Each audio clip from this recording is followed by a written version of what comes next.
10वी पासणा सुवर्ण संधी.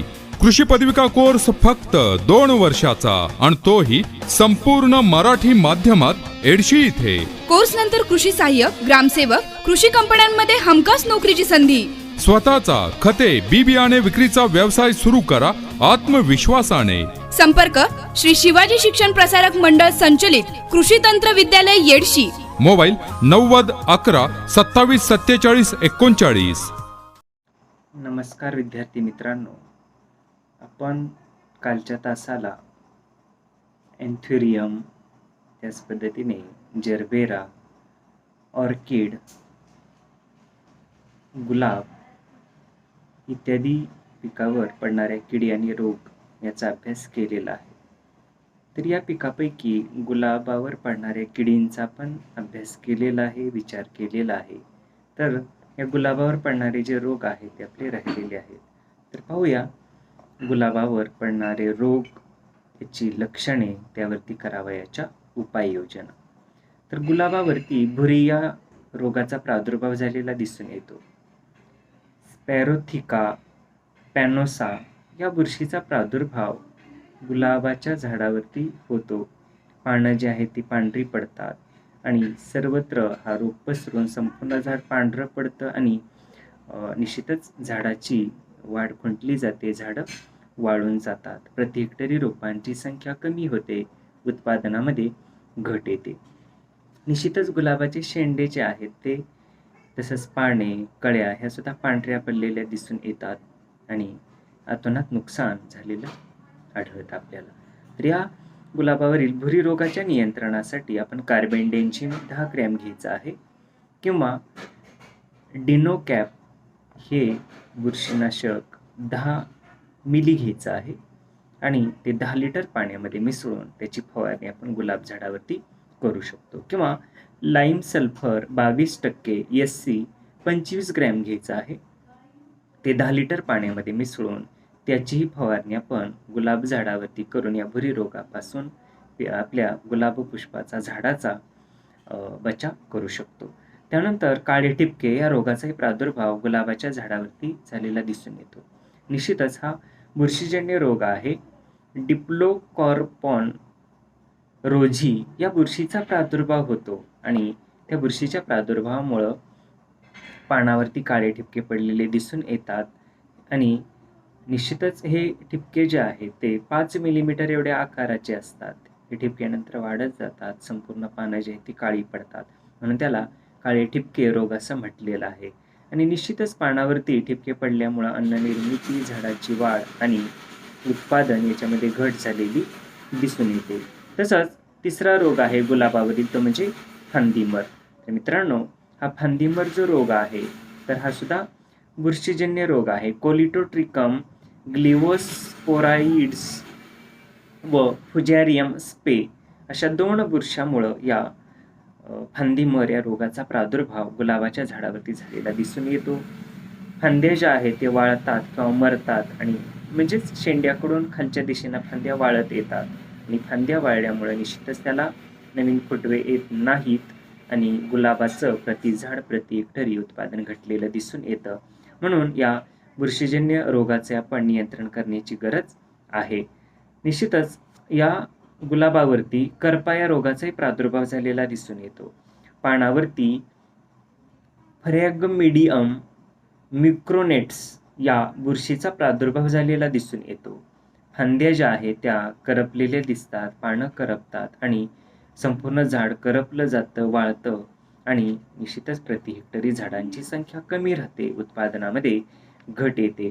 या रोगामुळे फांद्यावर काळपट तांबूस रंगाचे ठिपके पडलेले दिसून येतात आपल्याला. हे ठिपके वाढतात, पसरतात आणि संपूर्ण झाडं करपा या रोगाला बळी पडतात किंवा संपूर्ण झाडं वाळून जातात. म्हणून या रोगाचे आपण नियंत्रण करण्याची अत्यंत किंवा नितांत गरज आहे. तर या करपा रोगाप्रमाणेच केवडा या रोगाचा प्रादुर्भावही गुलाबाच्या झाडावरती झालेला दिसून येतो.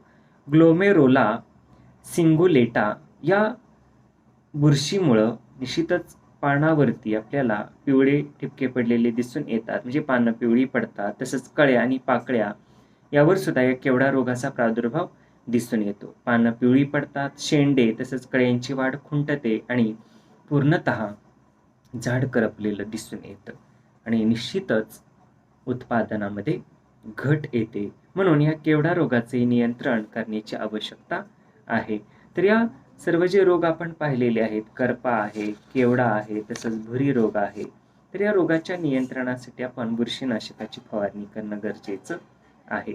कॉपर ऑक्झिक्लोराईड हे तांबरयुक्त बुरशीनाशक 25 ग्रॅम घेऊन ते 10 लिटर पाण्यामध्ये मिसळून त्याची फवारणी करू शकतो किंवा मॅन्कोझेब या बुरशीनाशकाची आपण फवारणी करू शकतो. तसंच फांदीमर या रोगामध्ये आपण जेव्हा फांद्या कट करतो तर त्यावेळेस त्याच्यावरती बोर्डो पेस्ट लावणं गरजेचं आहे, जेणेकरून ती फांदी खालच्या दिशेनं वाळत येत नाही. तर अशा वेगवेगळ्या उपाययोजना करून आपणाला या विविध रोगापासून गुलाब बागेचा बचाव करता येतो. त्यानंतर 7वं फुलझाड आहे ते म्हणजे शेवंती. तर मित्रांनो, शेवंती हे फुलझाड सर्वांना माहिती आहे. आर्थिक उलाढालीमध्ये किंवा कुठल्याही कार्यक्रमाच्या प्रसंगी या फुलांना मोठ्या प्रमाणावर मागणी असते आणि निश्चितच उत्पादन सुद्धा चांगलं मिळून जातं. म्हणून आपण या झाडाची लागवडीसाठी अधिक पसंती देत असतो. तर या झाडावरती सुद्धा विविध किडी आणि रोगांचाही प्रादुर्भाव झालेला दिसून येतो. सुरुवातीला आपण शेवंतीवरील या किडीचा विचार करूया. तर मावा ही सुरुवातीला पडणारी कीड आहे. तर निश्चितच मावा ही कीड शेवंतीच्या झाडातून रस शोषून घेते. पानं असतील किंवा पानांची देठं किंवा कळ्यांची देठं, कळ्या याच्यातून रस शोषून घेतला जातो. निश्चितच हा काळा मावा असतो. रस शोषताना आपल्या शरीरातून ती चिकटद्रव बाहेर फेकते. त्याच्यावरती काळी बुरशी वाढते. कोळशी नावाचा रोग होतो. पानं जी आहेत किंवा कळ्या मेंचटलेल्या दिसतात, कळ्या अर्धवट उमलतात, जे एकूणच फुलाची गुणवत्ता ढासळलेली दिसून येते. संपूर्ण त्या फुलाची देठ जी आहे ती सुद्धा आपल्याला मेंचटलेली दिसून येतात. म्हणून या मावा किडीचे नियंत्रण करण्याची गरज आहे. तसंच दुसरी कीड आहे शेवंतीवरील, ती म्हणजे फुलकिडे. निश्चितच फुलकिडे ही झाडाच्या पानातून किंवा शेवंतीच्या पानातून कळ्यातून रस शोषून घेते. त्यामुळं कळ्या, पानं जी आहे ती वाकडी तिकडी होतात अन्न रस शोषल्यामुळं. त्याच्यामुळे अन्न निर्मिती, झाडाची वाढ यावरती विपरीत परिणाम होतो. कळ्या, फुलं अर्धवट उमलतात, वाकडी तिकडी होतात आणि उत्पादनामध्ये घट येते आणि मिळालेल्या फुलाला निश्चितच विकृती निर्माण झाल्यामुळं मार्केटमध्ये मागणीही राहत नाही. तर या मावा आणि फुलकिडे या किडीच्या नियंत्रणासाठी आपण ऑक्झिडिमेटॉन मिथाईल हे कीटकनाशक पाण्यामध्ये मिसळून 10 ते 15 दिवसाच्या अंतराने त्याच्या फवारण्या करणं गरजेचं आहे, जेणेकरून मावा आणि फुलकिडीचं नियंत्रण करता येईल. त्यानंतर तिसरी कीड आहे शेवंतीवरील, ती म्हणजे केसाळ अळी. तर मित्रांनो, यालाच आपण अस्वल असंही म्हणतो. तर या अळीच्या अंगावरती केसांची लव असते म्हणून त्याला अस्वल असं म्हटलेलं आहे. तर ही कीड या शेवंतीची जी पानं आहे ती मोठ्या प्रमाणावर खाऊन फस्त करते आणि पानं खाल्ल्यामुळे अन्न निर्मिती, त्यामुळे झाडाची वाढ, कळ्या लागणं, कळ्या उमलणं, फुलाची गुणवत्ता यावरती विपरीत परिणाम होऊन उत्पादनामध्ये घट येते. फक्त झाडाचा सांगाडा शिल्लक ठेवते. संपूर्ण पानं खाऊन फस्त केली जातात आणि अशी झाडं नंतर वाळतात सुद्धा. प्रति हेक्टरी झाडांची संख्या कमी राहते, उत्पादनामध्ये घट येते.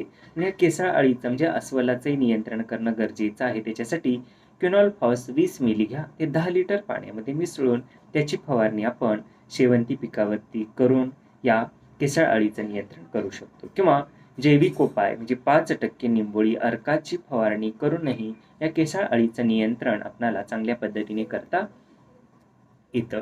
त्यानंतर मित्रांनो, लाल कोळी या किडीचाही प्रादुर्भाव शेवंती या फुलझाडावरती पडलेला दिसून येतो. रंगानेही लाल असते म्हणून तिला लाल कोळी म्हटलेलं आहे आणि पानाच्या पाठीमागील बाजूला राहून रस शोषून घेते. त्यामुळे पानं निस्तेज होतात.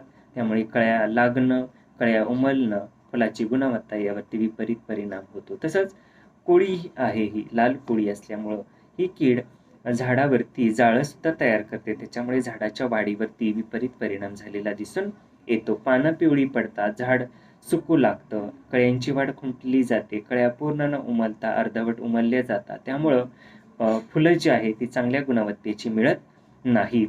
निश्चितच या किडीच्या नियंत्रणासाठी आपण कोळीनाशक डायकोफॉल हे 1 मिली घ्यायचं आहे. ते 1 लिटर पाण्यामध्ये मिसळून त्याची फवारणी आपण शेवंती पिकावरती करू शकतो. लक्षात ठेवा, ऑब्जेक्टिव्हला विचारलं जाईल कोळीनाशक कुठलं, तर डायकोफॉल 1 मिली प्रति लिटर पाण्यामध्ये मिसळून त्याची फवारणी करायची आहे. किंवा गंधक पाण्यात विरघळणारं, हे सुद्धा आपण कोळीनाशक म्हणून वापरू शकतो. गंधक पाण्यात मिसळणारं 3 ग्रॅम घ्या, ते 1 लिटर पाण्यामध्ये मिसळून त्याची फवारणी आपण शेवंती पिकावरती करून या लाल कोळीचं नियंत्रण करू शकतो. त्यानंतर मित्रांनो, 5वी कीड आहे शेवंतीवरील, ती म्हणजे नागअळी. तर मित्रांनो, ही नागअळी जी आहे ती शेवंतीच्या पानाच्या 2 पापुद्रेच्या मधील हरित लवक खाऊन फस्त करते. म्हणजे ही अळी हरित लवक खात खात पुढं पुढं सरकते आणि तो जो भाग आहे पाठीमागचा तो नागमोडी दिसतो आपल्याला, आणि संपूर्ण पानामध्ये ती गोल गोल फिरून संपूर्ण पानातील हरित लवक खाऊन फस्त करते. त्याच्यामुळे पानावरती आपल्याला नागमोडी आकाराच्या रेषा पांढऱ्या दिसू लागतात. आणि निश्चितच त्याच्यामुळं काय होतं, हरितलवक खाल्ल्यामुळं पानाची गुणवत्ता ढासळली जाते. हरितलवक खाल्ल्यामुळं झाडाच्या वाढीवरती कळ्या लागणं, फुलाची गुणवत्ता या विविध बाबीवरती अनिष्ट परिणाम झालेला दिसून येतो. म्हणून या नागाळीच्या नियंत्रणासाठी सुद्धा आपण कीटकनाशकाची फवारणी करणं गरजेचं आहे. 5% निंबोळी अर्क असेल, एंडोसल्फान असेल किंवा सायपरमेथ्रिन असेल, अशी कीटकनाशक आपण फवारणी केली पाहिजे. त्याच पद्धतीने या शेवंतीवर पडणाऱ्या रोगांचा आपण या ठिकाणी विचार करूया. तर पानावरील ठिपके या रोगाचा प्रादुर्भाव शेवंतीवरती झालेला दिसून येतो. स्पेक्टोरिया ओबेया या बुरशीचा प्रादुर्भाव होऊन शेवंतीच्या पानावरती आपल्याला ठिपके पडलेले दिसून येतात. हे ठिपके रंगानं काळपट असतात किंवा तपकिरी रंगाचे दिसून येतात. आणि हे ठिपके नंतर पसरतात, संपूर्ण पानं जी ती काळपट तपकिरी रंगाची होऊ लागतात. हे ठिपके एकमेकांमध्ये मिसळले जातात, संपूर्ण पानं रोगग्रस्त होतात. त्यामुळं पानं करपली जातात. पानं करपल्यामुळं अन्न निर्मिती आणि एकूणच झाडाची वाढ, कळ्या लागणं, फुलं लागणं, फुलं उमलणं अशा गोष्टीवरती वाईट परिणाम झालेला दिसून येतो. म्हणून या रोगाचे आपण प्रभावीपणे नियंत्रण करण्याची गरज आहे. त्यानंतर पुढचा रोग आहे शेवंतीवरील, तो म्हणजे रोपांची मर. तर मित्रांनो, हा सुद्धा बुरशीजन्य रोग आहे.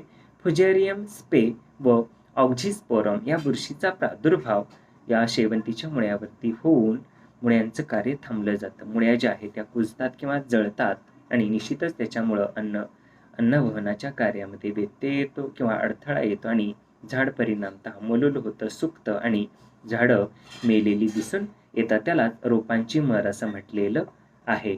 तर पिकाच्या वाढीच्या सुरुवातीच्या काळात या रोगाचा अधिक प्रादुर्भाव झालेला दिसून येतो. तसंच फुलं लागेपर्यंत सुद्धा हा रोग पुढील कालावधीमध्ये पडलेला दिसून येतो. म्हणून या रोगाचं आपण प्रभावीपणे नियंत्रण करण्याची गरज आहे. तर असं जे खोड आहे रोगग्रस्त, ते जर आपण उपटून पाहिलं तर काळी पडलेली दिसून येतात. म्हणजे संपूर्णतः या रोपांच्या मुळ्यावरती काळी बुरशी वाढलेली दिसून येते. पानं पिवळी पडतात, मलूल होतात आणि झाडं पूर्णतः सुकून वाळून जातात. प्रति हेक्टरी रोपांची संख्या कमी राहते, उत्पादनामध्ये घट येते. त्यानंतर तिसरा रोग आहे शेवंतीवरील, तो म्हणजे खोडकूज. तर निश्चितच जमिनीलगत काय होतं, तर झाडाची खोडं कुजली जातात. जमिनीलगत बुरशी वाढते. पिथियम रायझोक्टोनिया स्पे ह्या बुरशीचा प्रादुर्भाव जमिनीतून या पिकाला खोडालगत होतो, जमिनीलगत होतो आणि निश्चितच खोड त्या ठिकाणी कमकुवत बनतं आणि रोपं त्या ठिकाणाहून मोडून किंवा उन्मळून पडू लागतात. तर खोड जी आहे ती काळसर पडतात, पानं सुकतात, पिवळी पडतात. जमिनीमध्ये पाणी साचून राहिल्यामुळे या बुरशीचा प्रादुर्भाव रोपाला झालेला दिसून येतो. झाडं संपूर्णतः मरतात, सुकतात. म्हणून या रोगाचे आपण प्रभावीपणे नियंत्रण करण्याची आवश्यकता आहे. तर शेवंतीवरील चौथा रोग आहे मित्रांनो, तो म्हणजे मुळकुजव्या रोग. निश्चितच हा सुद्धा बुरशीजन्य रोग आहे. रायझोक्टोनिया व पिथियम या 2 बुरशाचा प्रादुर्भाव शेवंतीच्या रोपांच्या मुळ्यावरती होतो. मुळांचं कार्य थांबलं जातं आणि निश्चितच मुळाचं कार्य थांबल्यामुळे झाडाच्या वाढीवरती कळ्या लागणं आणि फुलधारणा या गोष्टीवरती परिणाम झालेला दिसून येतो. पाणी जर जमिनीमध्ये साठून राहत असेल तर या मुळकूज रोगाचा अधिक प्रादुर्भाव रोपावरती किंवा पिकावरती झालेला दिसून येतो. तर निश्चितच या मुळकुजव्या रोगाचे नियंत्रण आपण प्रभावीपणे करण्याची गरज आहे. तर या सर्व रोगावरती आपण उपाययोजना शेवटी पाहणार आहोत. तर त्यानंतर शेवंतीवरील पुढचा रोग आहे 5वा, तो म्हणजे भुरी रोग. निश्चितच मित्रांनो, हा बुरशीजन्य रोग आहे. इरिसिफी सिकोरेसियारम या बुरशीचा प्रादुर्भाव शेवंतीच्या पानावरती झालेला दिसून येतो. पांढऱ्या रंगाची बुरशी वाढते पानाच्या खालील वरील बाजूला आणि खूपच प्रादुर्भाव झाला तर पानावरून खोडावर, कळ्यावर, कळ्याच्या त्या देठावरती या रोगाचा प्रादुर्भाव झालेला दिसून येतो. संपूर्ण झाड पांढरं होतं. अशी झाडं नंतर सुकतात आणि वाळून जातात किंवा जळून जातात. म्हणून याही रोगाचं नियंत्रण करण्याची आवश्यकता आहे. तर असे जे काही रोग आहेत, पानावरील ठिपके, रोपांची मर, खोडकूज, मूळकूज, भुरी रोग, तर या रोगाच्या नियंत्रणासाठी आपण निश्चितच पाण्याचा उत्तम निचरा होणारी जमीन निवडणं गरजेचं आहे. कशासाठी? तर शेवंती पिकाच्या लागवडीसाठी. त्याच पद्धतीने कॉपर ऑक्झिक्लोराइड या बुरशीनाशकाची आपण फवारणी करणं गरजेचं आहे. त्याच पद्धतीने आपण मुळ्यावरती सुद्धा आंतरक्षीकरण किंवा मुळ्या लागवडीपूर्वी ती रोपं जी आहे ती बुरशीनाशकाच्या द्रावणामध्ये बुडवून त्याची लागवड करू शकतो. किंवा गंधक आहे भुरी रोगासाठी. गंधक पाण्यात विरघळणारा 80% तीव्रतेचं, तेही त्याची द्रावणाची फवारणी आपण करू शकतो. किंवा कॅप्टन, थायरम अशा बुरशीनाशकाचे आपण बीज प्रक्रियेसाठी वापर करू शकतो, जेणेकरून या रोगाचा प्रादुर्भाव शेवंती पिकावरती होणार नाही. त्यानंतर मित्रांनो, 8वं पीक आहे ते म्हणजे निशिगंध. तर मित्रांनो, निशिगंधाला सुद्धा मोठ्या प्रमाणावर मार्केटमध्ये मागणी असते. गुच्छ तयार करणं किंवा निशिगंधाच्या दांड्यापासून स्टेज सजविणं किंवा बुके तयार करणं, अशा वेगवेगळ्या गोष्टीसाठी, किंवा अर्क काढणं म्हणजे त्याच्यापासून अत्तर तयार करणं, अशा वेगवेगळ्या गोष्टीसाठी निशिगंधाची लागवड मोठ्या प्रमाणावर केली जाते आणि चांगला भावही असतो आणि चांगली मागणी सुद्धा या फुलाला दिसून येते. म्हणून आपण निशिगंधावरील किडी आणि रोग याचाही अभ्यास करणं गरजेचं आहे. तर निशिगंधावर पडणाऱ्या किडी सुरुवातीला आपण पाहूया. पहिली कीड आहे पाने कुरतडणाऱ्या अळ्या. निश्चितच या अळ्या ज्या आहेत त्या पानातील रस शोषण करतात आणि मुळावर सुद्धा या अळीचा प्रादुर्भाव झालेला दिसून येतो. कंदाच्या आत शिरून आतील कंदातील भाग पोखरून खातात आणि निश्चितच कंदामधून बोगदे तयार होतात. म्हणजे कंदामध्ये आत छिद्र पडलेली आपल्याला दिसून येतात. असे कंदानंतर सडतात आणि कंद सडल्यामुळं झाडं सुद्धा वाळलेली दिसून येतात. म्हणून या पाने कुरतडणाऱ्या अळ्याचे आपण प्रभावीपणे नियंत्रण करण्याची गरज आहे. त्याच्यासाठी 5% निंबोळी अर्क फवारणीची शिफारस केलेली आहे किंवा आपण 5% निंबोळी अर्काची फवारणी करू शकतो. त्यानंतर निशिगंधावरील दुसरी कीड आहे ती म्हणजे मावा. तर मावा कीड सुद्धा रस शोषणारी कीड आहे. पानाच्या खालील बाजूला किंवा त्या फुलझाडाच्या दांड्यावरती, तसंच फुलकळ्या ज्या आहेत त्याच्या दांड्यावरती राहून रस शोषून घेते आणि रस शोषल्यानंतर आपल्या शरीरातून चिकटद्रव बाहेर फेकते. त्याच्यावरती काळी बुरशी वाढते. संपूर्ण पानं, कळ्या काळ्या पडतात. कोळशी नावाचा रोग होतो. निश्चितच फुलं जी आहेत किंवा कळ्या ह्या मेंचटलेल्या किंवा चिकट दिसू लागतात आणि अशा कळ्यांना मार्केटमध्ये मागणी राहत नाही आणि कळ्या निश्चित चांगल्याही उमलत नाहीत. कळ्यांची गुणवत्ता ढासळली जाते. म्हणून या मावा किडीचे आपण नियंत्रण करणं गरजेचं आहे. तसंच फुलकिडे ही सुद्धा कीड या शेवंती पिकावरती पडलेली निशिगंध या पिकावरती पडलेली दिसून येते. फुलकिडे हे सुद्धा रस शोषून घेतात.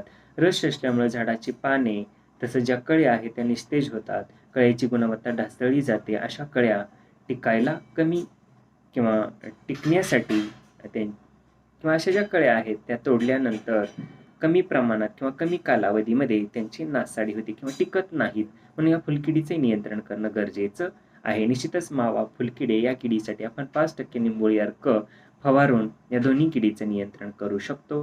किंवा इतर जी काही कीटकनाशक आहेत, फेनवरलेट असेल किंवा मोनोक्रोटोफॉस, एंडोसल्फान, सायपरमेथ्रिन अशी कीटकनाशक आपण फवारून या किडीचं नियंत्रण करू शकतो. त्यानंतर निशिगंधावरील रोगांचा आपण विचार या ठिकाणी करूया.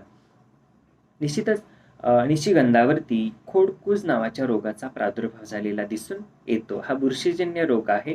स्क्लेरोशियम रोलफसी किंवा रोलफेसी या बुरशीचा प्रादुर्भाव झाल्यामुळं पानावरती आपल्याला तांबूस रंगाचे बुरशीचे ठिपके पडलेले दिसून येतात.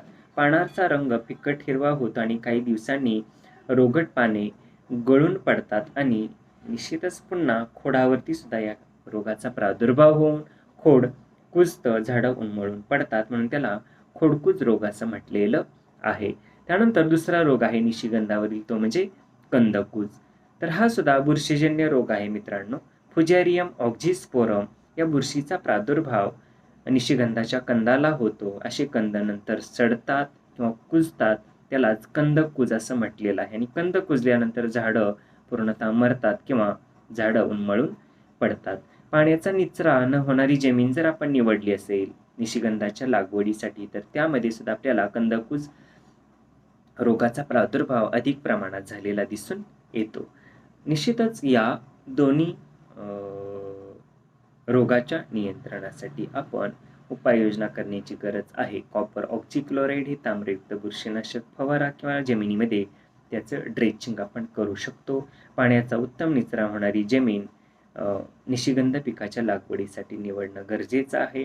त्याच पद्धतीने कंदावरती आपण कॅप्टन, थायरम अशा बुरशीनाशकाची बीज प्रक्रिया करू शकतो किंवा ताम्रयुक्त बुरशीनाशक कॉपर ऑक्झिक्लोराईड किंवा बोर्डो पेस्ट याचं द्रावणही आपण पिकावरती फवारून अशा बुरशीजन्य रोगापासून पिकाचा बचाव करू शकतो.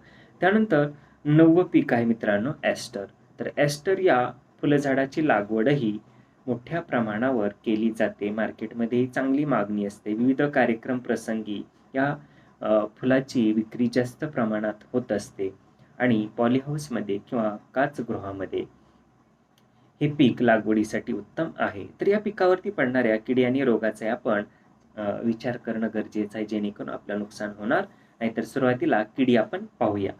खोड कुरतडणाऱ्या अळ्या, या अळ्याचा प्रादुर्भाव ॲस्टर पिकावरती झालेला दिसून येतो.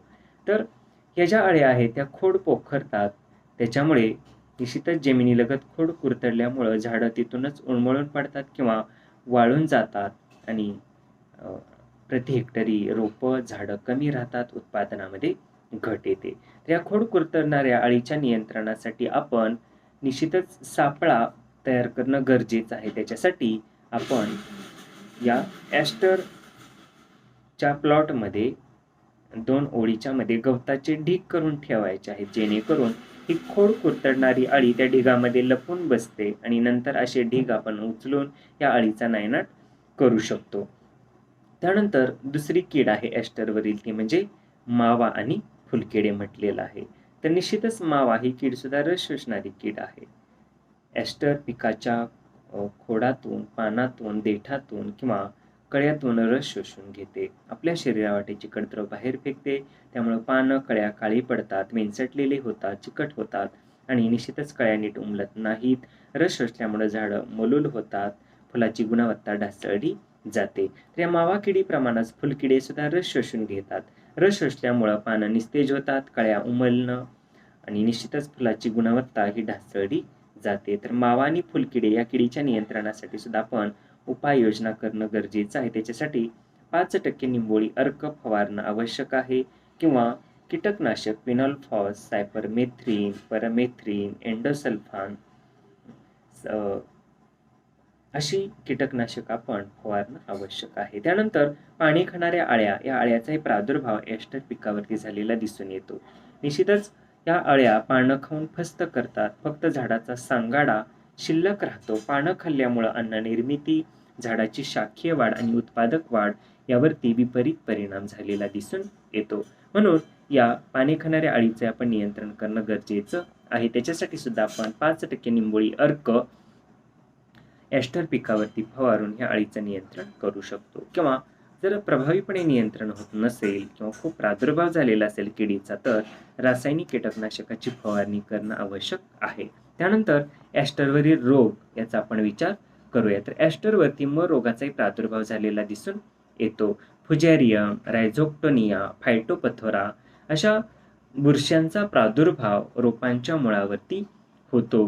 रोपं जी आहेत ती नंतर कोलमडतात, मुळं कुजतात, खोड कुजतं, झाडं उन्मळून पडतात, प्रति हेक्टरी झाडांची संख्या कमी राहते, उत्पादनामध्ये घट येते.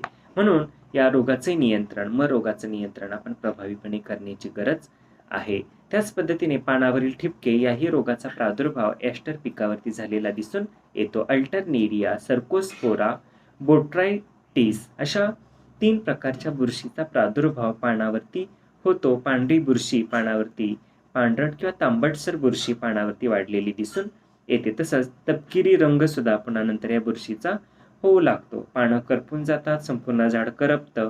पानं करपल्यामुळं झाडाच्या वाढीवरती विपरीत परिणाम होतो. कळ्या लागणं, कळ्यापासून फुलं उमलणं याही गोष्टीवरती वाईट परिणाम झालेला दिसून येतो. तर म्हणून याही रोगाचं नियंत्रण करणं गरजेचं आहे. त्यानंतर केवडा या रोगाचाही प्रादुर्भाव ॲस्टर पिकावरती झालेला दिसून येतो. तर निश्चितच हा बुरशीजन्य रोग आहे मित्रांनो. बेसिडोफोरा अँटोस्पोरा या बुरशीचा प्रादुर्भाव पानावरती होतो. पानं पिवळी पडतात. तसंच नंतर ही पानं पिवळी पडून करपू लागतात. करपलेली पानं नंतर वाळून जातात. पानं वाळून गेल्यामुळं, जळाल्यामुळं अन्न निर्मिती, झाडाची वाढ, कळ्या लागणं, कळ्यापासून फुलं उमलणं अशा गोष्टीवरती परिणाम झालेला दिसून येतो. म्हणून या रोगाचे नियंत्रण आपण करण्याची आवश्यकता आहे. तर अशा मर रोग, पानावरील ठिपके, केवडा या रोगाच्या नियंत्रणासाठी आपण पाण्याचा उत्तम निचरा होणारी जमीन निवडली पाहिजे. तसंच कॉपर ऑक्झीक्लोराईड 25 ग्रॅम घेऊन ते 10 लिटर पाण्यामध्ये मिसळून त्याची फवारणी आपण ॲस्टर पिकावरती करून या रोगाचं नियंत्रण करू शकतो. किंवा बोर्डो मिश्रण 1% तीव्रतेचं याची आपण या ॲस्टर फुलझाडावरती फवारणी करून या रोगापासून पिकाचा बचाव करू शकतो. किंवा इतर जी काही बुरशीनाशकं आहेत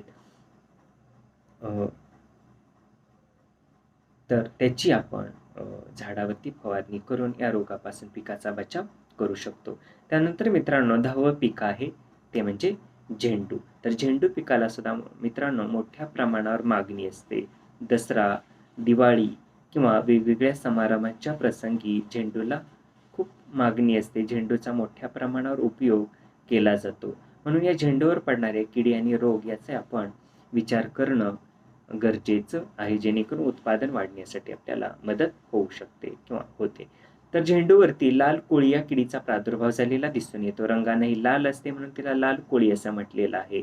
तर हा लाल कोळी झेंडू पिकातील रस शोषून घेतो. रस शोषल्यामुळं निश्चितच झाडं जी आहेत ती मलूल होतात, सुकू लागतात आणि अशी फुलं नीट उमलत नाहीत आणि काढलेली फुलं ही टिकायला सुद्धा कमी टिकतात.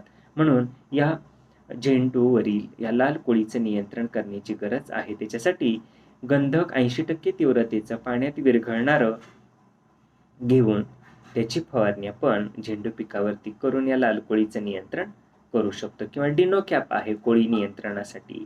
डिनोकॅप हे कोळीनाशक फवारूनही आपण या कोळीचं नियंत्रण करू शकतो. त्यानंतर दुसरी कीड आहे झेंडूवरील ती म्हणजे केसाळ अळी, ज्याला आपण अस्वल असं म्हणतो. तर ही जी अस्वल आहे किंवा केसाळ अळी आहे ती पानं खाऊन फस्त करते. फक्त पानाच्या शिरा शिल्लक ठेवते आणि काही कालावधीनंतर संपूर्ण झाडावरील पानं खाल्ली जातात. झाडाचा सांगाडा फक्त शिल्लक राहतो.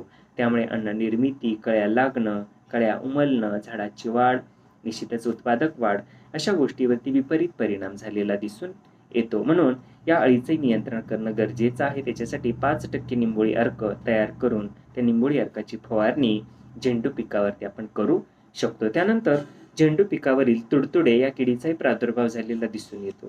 तुडतुडे झेंडू पिकातील रस शोषून घेतात. त्यामुळे पानं निस्तेज होतात. झाडाच्या वाढीवरती, कळ्या लागणं, कळ्या उमलणं यावरती विपरीत परिणाम झालेला दिसून येतो.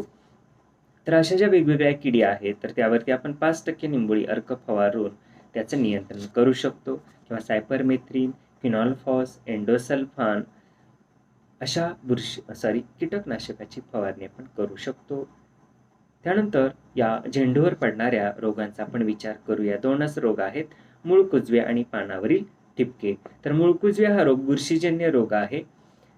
या बुरशीजन्य रोगाची लागण झेंडू पिकाच्या मुळ्यावरती होते. त्यामुळं मुळ्यावरती बुरशी वाढते. मुळे तपकिरी रंगाची होतात. मुळाचं कार्य थांबलं जातं. कार्य थांबल्यामुळं अन्न वहनाचं कार्य थांबतं. झाडं जे आहेत ते पूर्णतः कुजतात किंवा जळून जातात. म्हणून त्याला मूळकुजव्या रोग असं म्हटलेलं आहे. आणि निश्चितच खोडाच्या दिशेकडून झाडाच्या टोकाकडं झाड वाळत जातं. प्रति हेक्टरी झाडांची संख्या कमी राहते. उत्पादनामध्ये घट येते. दुसरा झेंडूवरील रोग आहे तो म्हणजे पानावरील ठिपके. हा बुरशीजन्य रोग आहे मित्रांनो. अल्टरनेरिया पॉलीएन्थ्री या बुरशीचा प्रादुर्भाव पानावरती होतो. पानावरती तपकिरी रंगाचे ठिपके पडलेले दिसू लागतात. हे ठिपके वाढत जातात, एकमेकांमध्ये मिसळतात. संपूर्ण पानं तांबटसर रंगाची, नंतर काळसर रंगाची होऊ लागतात. पानं काळसर रंगाची झाल्यामुळं अन्न निर्मिती आणि अन्न निर्मितीवरती विपरीत परिणाम होतो. त्यामुळे झाडाच्या वाढीवरती, कळ्या लागणं, कळ्या उमलणं यावरती सुद्धा विपरीत परिणाम झालेले दिसून येतात. म्हणून या दोन्ही रोगाचं नियंत्रण करणं गरजेचं आहे. त्याच्यासाठी पाण्याचा उत्तम निचरा होणारी जमीन झेंडू पिकाच्या लागवडीसाठी निवडली पाहिजे. तसंच कॉपर ऑक्झीक्लोराईड हे द्रावण किंवा हे ताम्रयुक्त बुरशीनाशक याची फवारणी आपण पिकावरती केली पाहिजे. त्याच पद्धतीने आपण पिकाच्या लागवडीपूर्वी मुळावरती बुरशीनाशकाची बीज प्रक्रिया सुद्धा करणं गरजेचं आहे. तर मित्रांनो, अशा पद्धतीने आज आपण राहिलेली जी फुलझाडं आहेत त्यावर पडणाऱ्या किडी, रोग, त्यामुळे होणारं नुकसान, त्यावरती करावयाच्या उपाययोजना पाहिलेल्या आहेत. तर गुलाब, तसंच झेंडू, ॲस्टर अशा फुलझाडाचा आज आपण अभ्यास केलेला आहे. तर मित्रांनो, हे प्रकरण या ठिकाणी संपलेलं आहे. प्रकरण खूप मोठं होतं. तर या प्रकरणामध्ये आपण रीतसर तृणधान्य, कडधान्य, त्याच पद्धतीने फळझाडे, भाजीपाला पिके आणि फुलझाडे अशा वेगवेगळ्या पिकावर पडणाऱ्या किडी, त्यामुळं होणारं नुकसान, त्यावरती करावयाच्या उपाययोजना, तसेच या वेगवेगळ्या पिकावर पडणारे रोग, त्याच्या बुरशा, त्याचे जीवाणू की त्याचे विषाणू, तसंच त्या रोगाचा फैलाव करणाऱ्या किडी, त्यामुळे होणारं नुकसान, त्यावरती करावयाच्या विविध उपाययोजना, या सर्व घटकांची चर्चा केलेली आहे. हे प्रकरण या ठिकाणी संपलेलं आहे आणि मला वाटते बाकीची सगळी प्रकरणं आपली शिकवून झालेली आहेत. ऑफलाईन असताना बरीचशी प्रकरणं झाली, ऑनलाईन सुद्धा आपण सर्व सिलेबस या ठिकाणी कव्हर केलेला आहे. ऑब्जेक्टिव्ह तुम्हाला काढून प्रश्न उत्तर संच दिलेला आहे. तर या ठिकाणी आपला हे प्रकरण जे मोठं होतं, ज्याचा ताण या ठिकाणी माझ्यासुद्धा डोक्यावरती होता आणि तुमच्यासुद्धा डोक्यावरती होता, असं प्रकरण या ठिकाणी संपलेलं आहे. विविध पिकावरील किडी आणि विविध पिकावरील रोग. तर आपण या ठिकाणी थांबूया. काय अडचण असेल तर विचारत चला, ऑब्जेक्टिव्हचा अभ्यास करा आणि जर तुम्हाला काही शंका असेल किंवा जर तुमचा रिस्पॉन्स आला तर आपण पुढचे काही लेक्चर झूम ॲपवरती अटेंड करू शकतो, जेणेकरून आपल्याला प्रत्यक्ष त्या ठिकाणी चर्चा करता येईल. प्रत्यक्ष विद्यार्थी आणि शिक्षक यांच्यामध्ये संवाद त्या ठिकाणी साधता येईल आपल्याला. बघूया, मी सूचना देतो नंतर. सर्वांनी झूम ॲप डाउनलोड करून ठेवा. आपण त्याच्यावरती पुढील लेक्चर घेण्याचा प्रयत्न करूया. आपला सिलेबस या ठिकाणी झालेला आहे. रिव्हिजनसाठी आपल्याला भरपूर वेळ आहे. तुम्ही अभ्यास करणं बाकी आहे. आपण या ठिकाणी थांबूया. धन्यवाद.